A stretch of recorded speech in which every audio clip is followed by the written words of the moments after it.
A very good morning. It's Mark here. It is going on 8 a.m. Eastern. That's 1 p.m. GMT. And following a uh, strong trends confirmed and established last week in a lot of the markets and a lot of the major instruments. Let's see where we stand going into this new week. However, bear in mind that today will be a little bit off, and the reason being that it is President's Day in the US, so the major markets will be closed. Happens to be a public holiday in Canada as well, so the markets will be closed. Could lead to thin market conditions and volatility and some sharp moves. So just be on the lookout for that. Let's start on the dollar index. And you can see last week and on Friday, let's just blow this up. Look at the strong moves we had to close the week and set support at 106.41. What is relevant, the support at 106.41, I'm scrolling back here, you can see quite a way. The reason I'm doing that on the daily is if you look where support sitting at this 106.40 level, it is a previous resistance level way back in April of 2024 last year. It's about a year ago, but it often, when we see a resistance turn to support, and it's strong, it's strong like this is, so be it a resistance to support, even support to resistance, it is often very significant, meaning that the support level, if there's going to be a bounce back from buyers and buyers are looking to reverse this downtrend, this may well be a level to work off. But for now, downtrend very much intact, supported 106.43. Buyers trying a little bit higher today. First real level they'll need to tackle is the 107 level if there's going to be any type of reversal. Let's have a look at the S&P.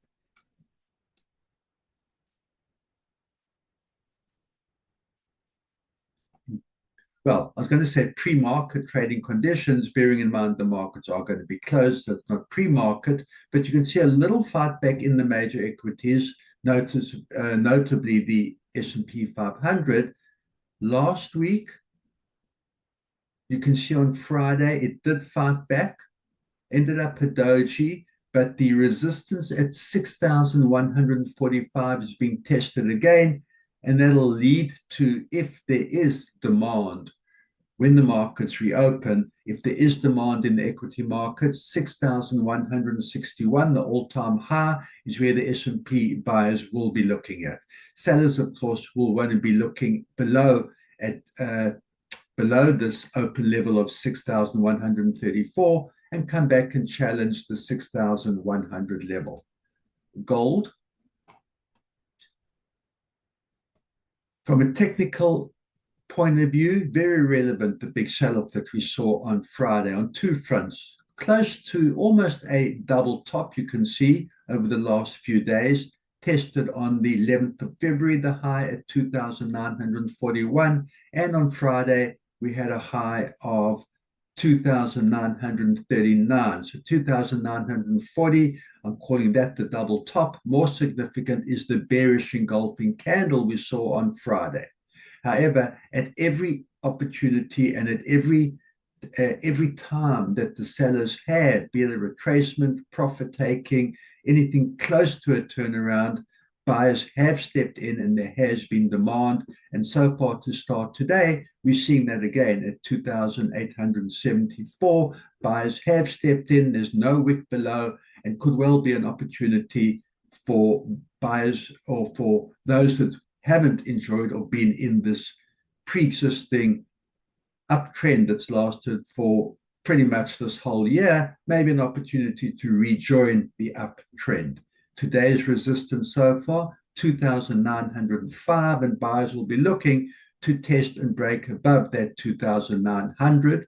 Sellers, of course, will be looking to test and break below the support at 2,878 that was set on Friday.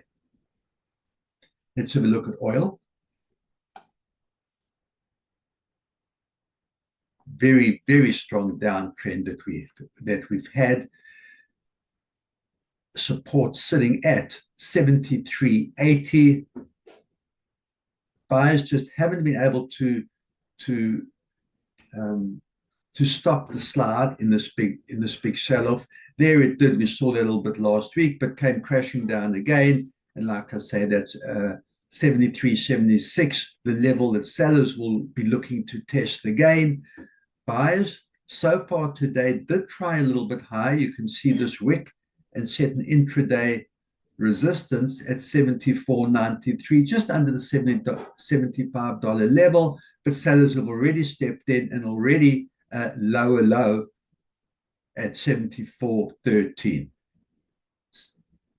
$74 is where sellers will be looking to test and break below and look to test the support 73.78. Bias is down and trend is down, and at this point it looks like buyers are pretty much hanging around on the sidelines. Let's have a look at Bitcoin. Very narrow to start the day. That's $1,000 range, which for Bitcoin is low, between 95,500 and 96,500. The bigger picture has also been relatively narrow, trading in that roughly $4,000 range, between 94,000 and 98,000. Looking for a real direction. Buyers and sellers pretty much going sideways, neither side able to establish a real trend. It'll take a break of this 98,000, looking for the 100,000 for the buyers to establish a real uptrend. By the same token, sellers will be looking to break below this support level at 94 and to go down to the low 90s.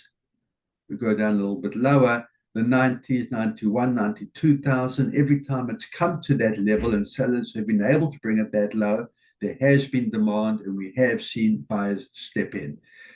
I feel that to get out of this sideways range, it's going to take something verbal from the White House, from Trump, an endorsement of cryptos and Bitcoin like we saw in the leading up to the election. And I think that could well give buyers the kind of impetus or the kickstart it needs to start a new uptrend and to come up and look to retest that $100,000 level.